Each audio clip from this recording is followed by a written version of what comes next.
The intake coordinator's voice crackled through the translation device with all the enthusiasm of someone reading a burial rite. Species designation? Human, the candidate replied, setting down a worn duffel bag. I watched from my monitoring station as Krell, the coordinator, went through his usual routine. 12 cycles I had worked at the Galactic Academy's entrance processing center, and 12 cycles I had seen that same look cross Krell's face. You know the one. The expression that says, "Oh, wonderful." Another Death-worlder who thinks they are special. Name for our records? Krell's tentacles twitched with barely concealed impatience. Marcus Webb. Krell's datapad beeped as he logged the information. You understand the examination parameters, yes?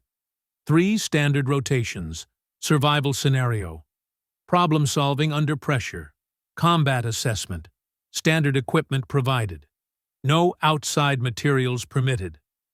I read the brief, Marcus said. And you understand, Krell continued, his voice taking on that particular tone we all used when dealing with species who had a reputation for bending rules, that weapons are strictly prohibited. The Academy provides all necessary tools for the examination.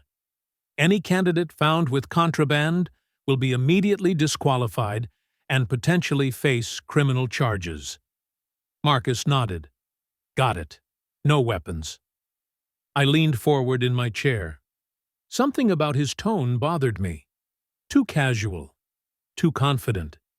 Humans had only been part of the galactic community for 8 cycles, ever since they had stumbled out of their little corner of space with their chemical rockets and their baffling optimism.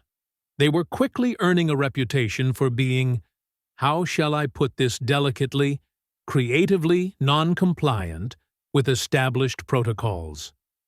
Krell gestured toward the scanning arch. Proceed through security screening. The scanners hummed to life as Marcus walked through. Green lights across the board. No weapons, no prohibited technology, no chemical compounds outside acceptable parameters.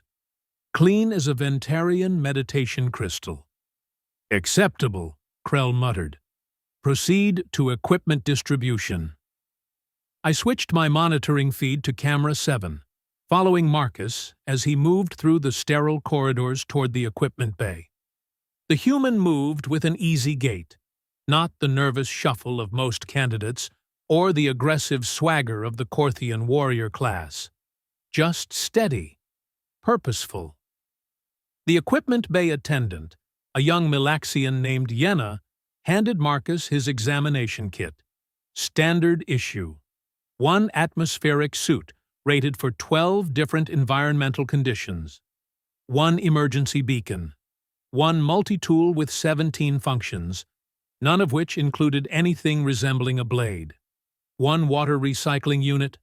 1 package of compressed nutrient blocks. 1 medical kit with tissue regenerator, and 1 breakfast tray. Wait, 1 breakfast tray? I pulled up the manifest. Yes, there it was.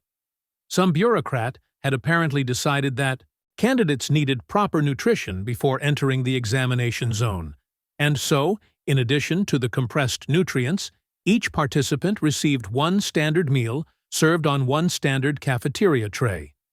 The regulation specifically noted that the tray should be collected before the candidate entered the examination zone proper. I watched as Marcus accepted his equipment, signed the datapad confirming receipt, and sat down at one of the preparation benches.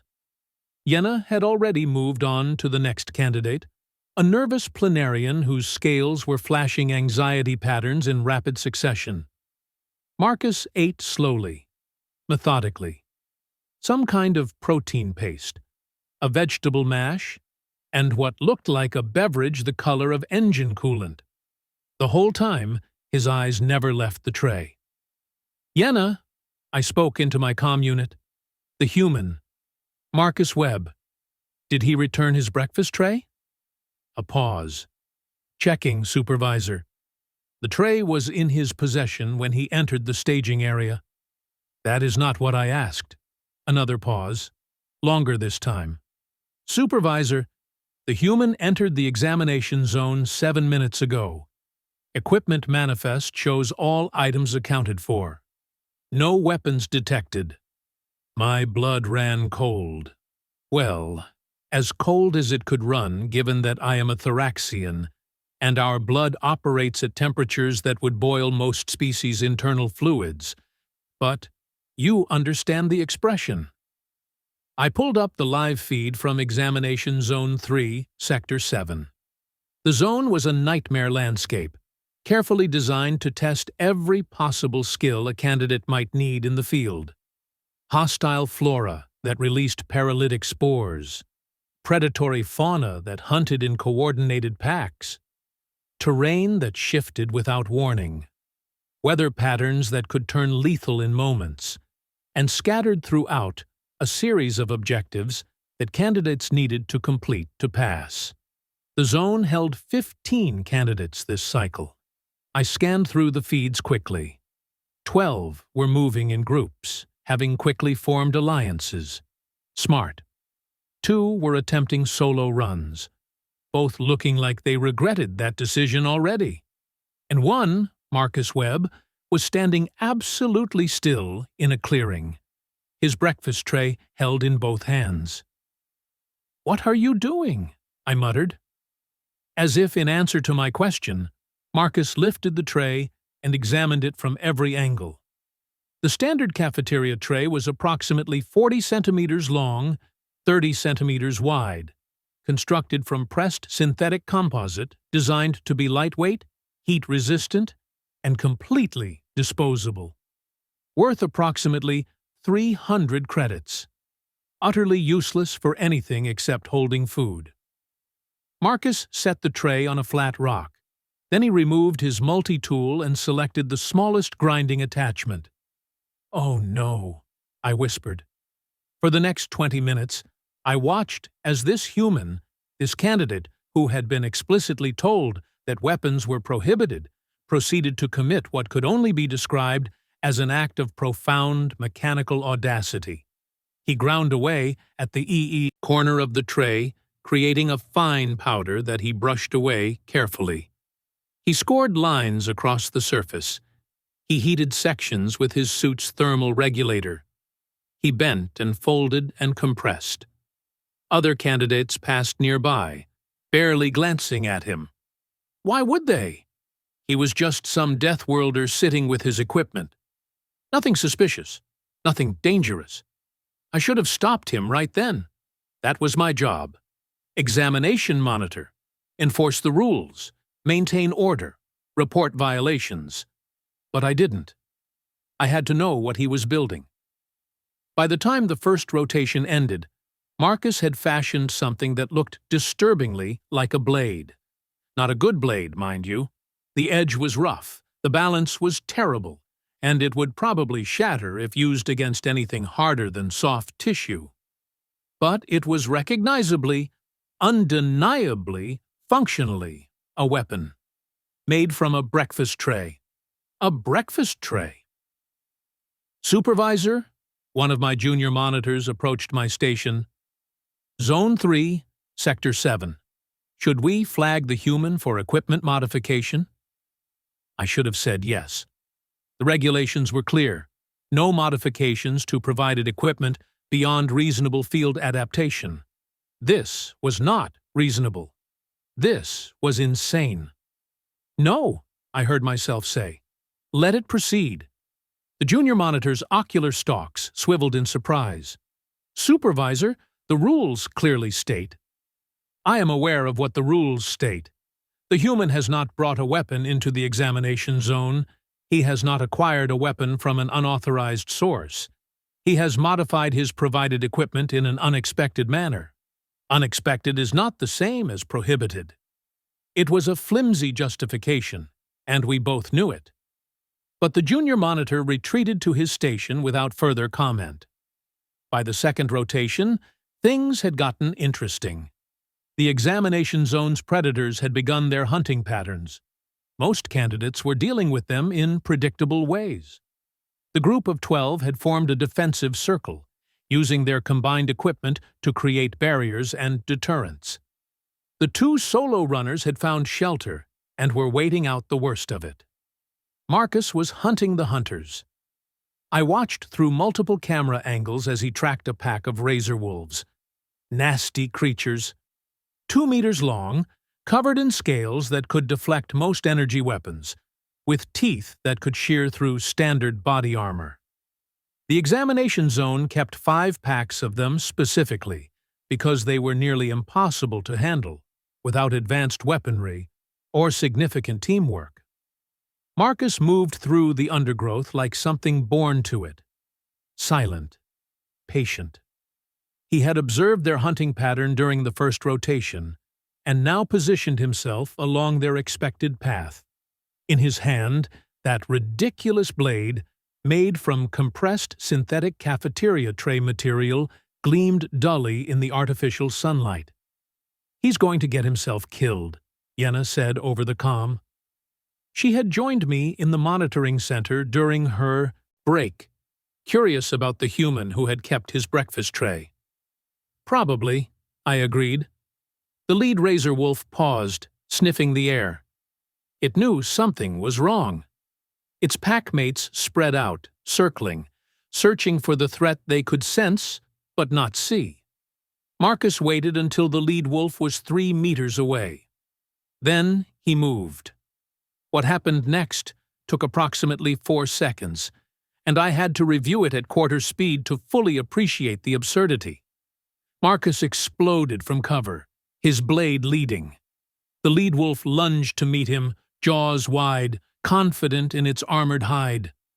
Marcus didn't aim for the hide.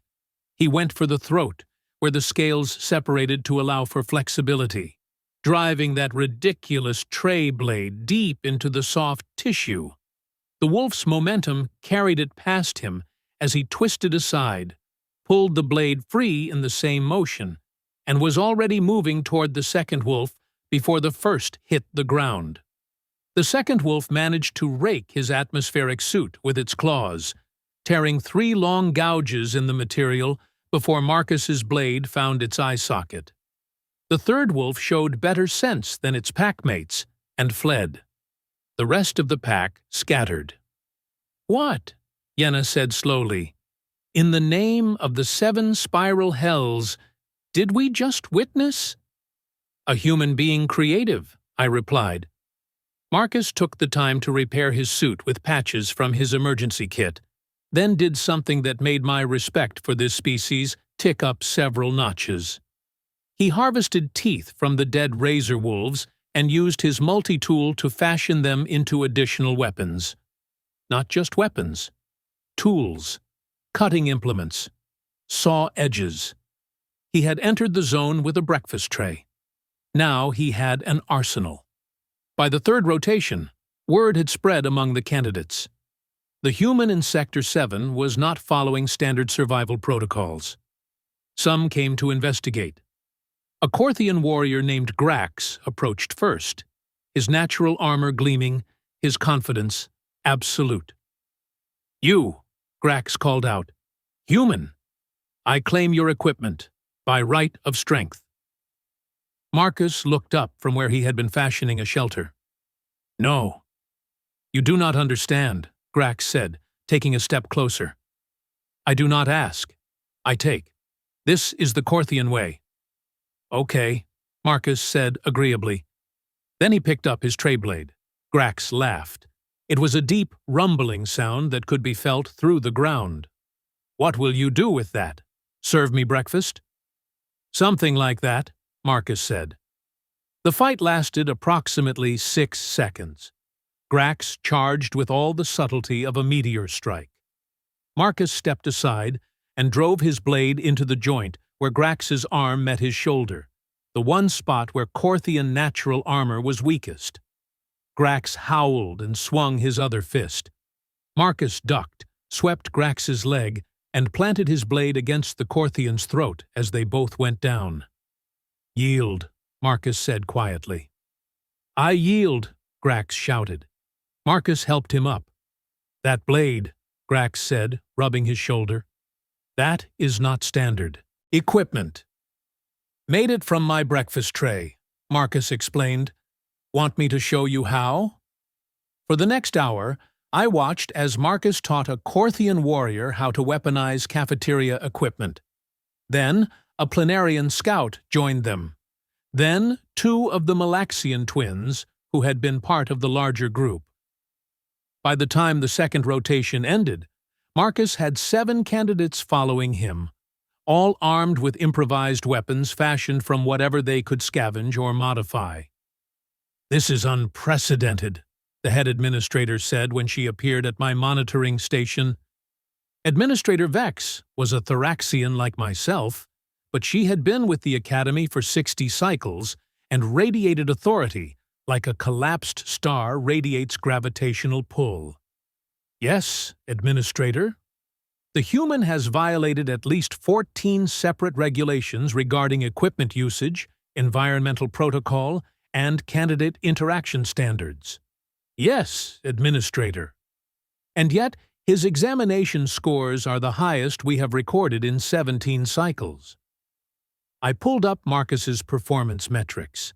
Combat effectiveness, 98%. Environmental adaptation, 96%. Problem solving, 99%. Leadership and teamwork, 100%. He fashioned a functional weapon from a breakfast tray, Vex said, her voice carefully neutral. Yes, Administrator. Do we have any regulations that specifically prohibit this? I had spent the last 2 rotations reviewing every rule, regulation, guideline, and protocol in the Academy's database. No, Administrator. We have regulations prohibiting candidates from bringing weapons into the examination zone. We have regulations prohibiting candidates from using unauthorized equipment. We have regulations prohibiting candidates from acquiring weapons from outside sources. We do not have any regulation prohibiting candidates from creating weapons from provided equipment. An oversight, Vex said. A significant one, I agreed. Vex watched the monitors in silence for several minutes. On screen, Marcus and his growing group were approaching one of the primary objectives, a scenario designed to require advanced technological solutions and coordinated teamwork. Most candidate groups took 12 hours to complete it. Marcus's group finished it in 47 minutes, using nothing but improvised tools, creative thinking, and absolutely zero regard for how things were supposed to be done. Let it proceed, Vex said finally, and begin drafting new regulations for next cycle. Yes, Administrator. As Vex left, Yenna leaned over to my station. You think he'll pass? I looked at the monitors. Marcus was teaching a Ventarian mystic how to use her meditation beads as a projectile weapon. The mystic looked horrified and fascinated in equal measure. I think, I said slowly, that we are going to need significantly more specific regulations. The third and final rotation was when things got truly entertaining. The final objective of the WO examination sat in the center of Zone 3 like a monument to bureaucratic sadism, a fortified structure containing 3 separate puzzles that required technical expertise, physical prowess, and tactical coordination. The structure was defended by automated security systems, environmental hazards, and one very angry technodrake that the Academy had spent considerable credits acquiring specifically because it was considered unbeatable without heavy weaponry. Standard protocol suggested candidates should avoid this objective entirely unless they possessed advanced equipment or numbered at least 20 strong with diverse skill sets. The completion rate hovered around 12%. Most candidates who attempted it were either Korthians too proud to walk away or Ventarians who believed the universe would provide. The universe, it turned out, had provided Marcus Webb and his breakfast tray blade. He's not seriously approaching the central structure, Yenna said, her voice climbing an octave.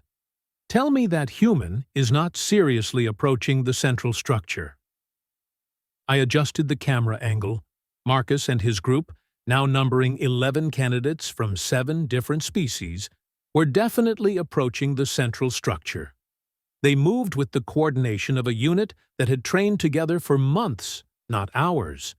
The Corthian, Grax, took point with his natural armor. The Planarian scout, whose name I had learned was Tix, ranged ahead checking for traps. The Malaxian twins, Jorah and Kess, covered the flanks.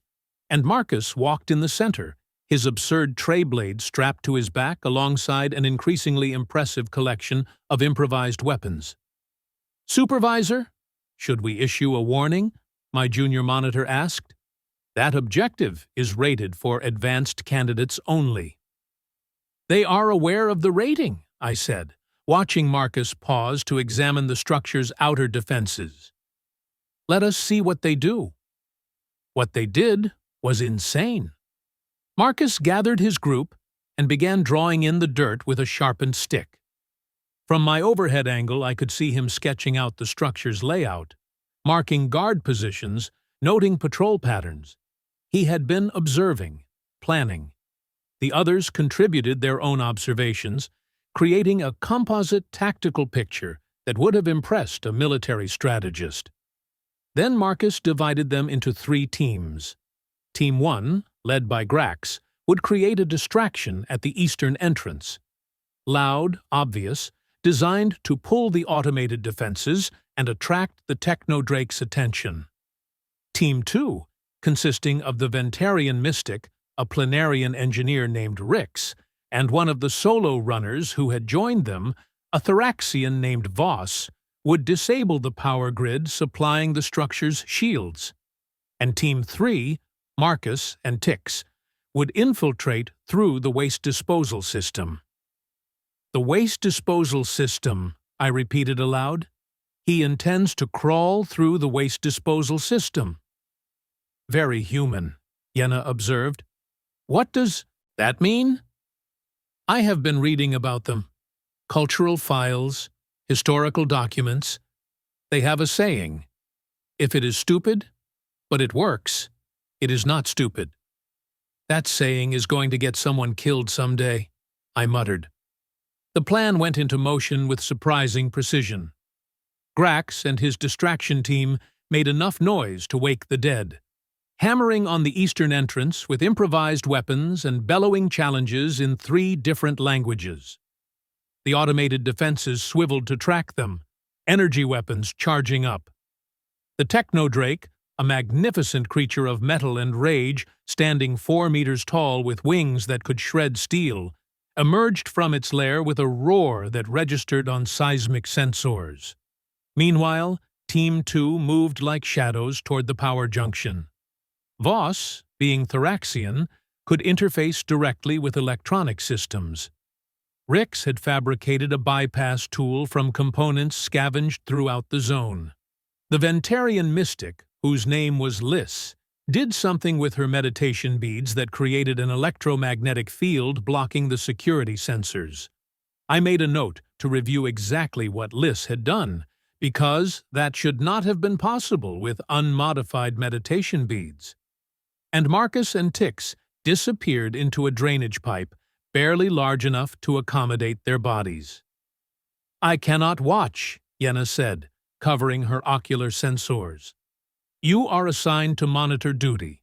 You have to watch." "I do not want to watch that human get eaten by a Technodrake." "Then you will be pleased to know he is currently crawling through wastewater, not being eaten." The internal camera feeds showed Marcus and Tix making steady progress through the drainage system.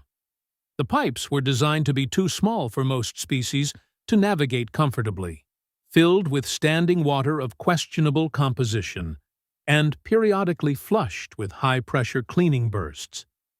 They were not designed with human flexibility and stubbornness in mind, or Planarian determination, for that matter. Tix kept pace with Marcus, her scales shifting colors to match the pipe's interior, her smaller frame allowing her to move even more efficiently through the tight spaces. They emerged inside the structure's lower maintenance level exactly as the lights went out. Team 2 successful, I reported, tracking the power grid failure across my monitors. Structure shields down. Internal security offline. Emergency lighting only. Above them, Grax's team was fighting a running battle with the Techno-Drake. The creature was magnificent and terrifying, breathing jets of superheated plasma, its claws gouging trenches in the reinforced ground. Grax met it head-on, with the kind of courage that bordered on stupidity, using his natural armor to absorb hits, while the others struck at joints and vulnerable points with their improvised weapons. The Techno-Drake was winning. "They cannot hold much longer," my junior monitor said. "The Drake's armor is too strong. Their weapons are insufficient." Marcus must have reached the same conclusion, because he changed the plan. "Tix, get to the control room," Marcus said into his comm unit. "Every candidate wore one, allowing us to monitor communications. Complete the primary objectives. I am going to help Grax." "How?" Tix asked the question I was thinking. "You have a blade made from a breakfast tray. That thing has armor rated to withstand ship-grade weapons." "Yeah, well, nobody told the breakfast tray that," Marcus replied. He sprinted through the structure's corridors toward the eastern entrance, his movement economical and purposeful. Behind him, Tix continued toward the control room, where the 3 primary puzzles waited. Smart division of effort. Complete the objectives while buying time. Marcus emerged into the chaos of combat at a full run. The Techno-Drake had Grax pinned, one massive claw on the Corthian's chest, its maw opening to deliver a killing blast of plasma. The other team members were down or scattered, their improvised weapons broken or lost. Marcus did not slow down.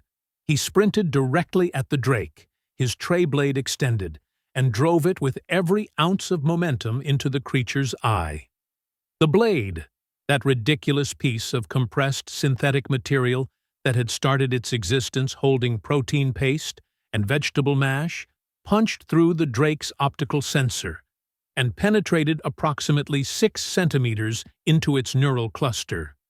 The Techno-Drake shrieked, a sound that shattered every audio sensor in the immediate area and sent feedback screaming through my monitoring equipment. It reared back, releasing Grax, its head thrashing as it tried to dislodge the foreign object embedded in its eye. Marcus rolled away, came up running, and grabbed Grax. "Move! Move! Move!"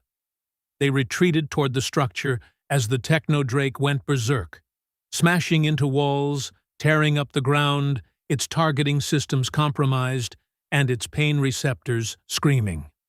The automated defenses, rebooting after the power interruption, registered the Drake as a threat and opened fire. "Did that human just—" Yenna paused, searching for words. "Weaponize our examination security against itself?" "Yes," I said faintly. Yes, he did. Inside the structure, Tix had reached the control room. The 3 puzzles waited, designed by some of the finest minds in the Galactic Academy to test every aspect of candidate capability. Puzzle 1 required solving a complex mathematical equation with limited computational resources. Puzzle 2 required navigating a physical maze filled with pressure sensors and motion detectors while retrieving 3 separate keys. Puzzle 3 required translating an ancient text from a dead language into modern galactic standard while under time pressure. Tix looked at the puzzles. Then she triggered her emergency beacon. "What is she doing?" my junior monitor demanded. "Emergency beacons are for life-threatening situations only. Misuse results in automatic failure." "Wait," I said, watching as other emergency beacons activated across the zone. Marcus had taught them signals.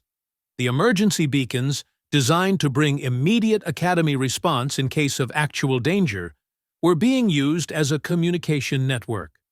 Short bursts, long bursts, patterns. They were sending each other the puzzle solutions. The Ventarian mystic, Lys, was solving the mathematical equation and transmitting her answer. The Thoraxian, Voss, was translating the ancient text. The Malaxian twins were coordinating on the physical maze, guiding Tix through it remotely based on their own exploration of similar systems elsewhere in the zone. "That is," my junior monitor sputtered, "that is cheating." "Show me the regulation," I said tiredly. "The regulation that says candidates cannot help each other? The regulation that says candidates cannot communicate using provided emergency equipment for tactical purposes?" Silence. "We assumed," my junior monitor said weakly, "that candidates would understand emergency beacons are for emergencies." "We assumed," I corrected, "that candidates would use equipment only for its intended purpose. The human has taught us the folly of that assumption." Tix completed all 3 puzzles in under 30 minutes, a new record by approximately 4 hours. The central structure's security systems registered the completion and began shutdown protocols. Outside, the Technodrake, having finally extracted the tray blade from its eye socket, limped away to its lair, trailing smoke and hydraulic fluid. The automated defenses ceased fire. Silence fell over Zone 3, Sector 7. Marcus and his group gathered at the structure's entrance as the doors opened. Inside, lights flickered on, illuminating the completion marker. They had done it, passed the final objective. Against all odds, using nothing but improvised weapons, creative thinking, and absolutely zero respect for how things were supposed to work. "Assessment," Administrator Vex said, appearing at my station without warning. I had not heard her approach, and I suspected she had been watching from her own office the entire time. I pulled up the final scores. All 11 candidates in Marcus Webb's group have passed the examination with scores exceeding minimum requirements. Marcus Webb personally has achieved the highest examination score in Academy history across all measured categories. Weapons used: 1 blade fashioned from a cafeteria tray, multiple improvised tools created from examination zone resources, and dead fauna. All technically compliant with regulations as written. Regulations violated? None that I can document, Administrator. Regulations bent, twisted, and reinterpreted in ways their authors never imagined? Absolutely. But technically violated? No. Vex watched the monitor as Marcus's group celebrated their victory. Grax lifted Marcus onto his shoulders, despite the humans' protests. Lys was attempting to teach everyone a Ventarian victory meditation. Tix was examining the tray blade with the kind of reverence usually reserved for holy relics. The human has fundamentally changed how we must think about our examination protocols, Vex said. Yes, Administrator. He will be trouble when he enters the Academy proper. Almost certainly, Administrator. Good. Vex's mandibles clicked in what I had learned to recognize as her version of a smile. We need more trouble. The galaxy is a complicated place. Sometimes the ability to look at a breakfast tray and see a weapon is more valuable than following every protocol perfectly. She left without another word. 3 hours later, I stood in the debriefing room as candidates filed in for their final assessment. Marcus entered last, still wearing his torn atmospheric suit, his improvised weapons confiscated by security, but his breakfast tray blade somehow still strapped to his back. Candidate Marcus Webb, I said formally, your examination has been reviewed. And, Marcus asked, you have achieved the highest score in Academy history.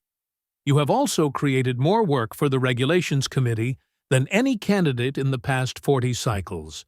They are currently drafting 17 new rules specifically because of your actions in the examination zone." Marcus grinned. "Is that a compliment or a complaint?" "I am not certain," I admitted. "The blade, the one you fashioned from cafeteria equipment. May I examine it?" Marcus unstrapped it and handed it over. Up close, it was even more ridiculous than it appeared on monitors. Rough edges, uneven balance. The structural integrity was questionable at best. By any objective measure, it was a terrible weapon. It was also one of the most impressive things I had ever seen. "How did you know it would work?" I asked. "I didn't," Marcus said simply, "but I figured it was worth trying. Worst case, I'd fail the exam. Best case, well." He gestured around the room. "Best case." I handed the blade back. "The Academy formally accepts your admission. Classes begin in 2 rotations. I suggest you prepare yourself. If you approach your studies with the same creativity you approached this examination, you will either graduate at the top of your class or burn down the entire institution trying." "Sounds about right," Marcus agreed. As he left, Yenna appeared at my side. "What do you think he will do here?" "Terrify the faculty. Inspire other students. Probably get regulations named after him. The usual." "The usual for humans?" "The usual for humans," I confirmed. Later that cycle, I filed my official report. I included every detail of Marcus Webb's examination, every improvised weapon, every creative reinterpretation of regulations, every moment of that absurd and magnificent performance. I attached a recommendation that all future cafeteria trays be collected before candidates entered examination zones. I also attached a second recommendation that maybe, just maybe, we should spend less time writing regulations and more time preparing for the kind of candidates who saw rules not as limitations but as interesting suggestions. The galaxy had welcomed humanity 8 cycles ago. I suspected we were only just beginning to understand what that really meant.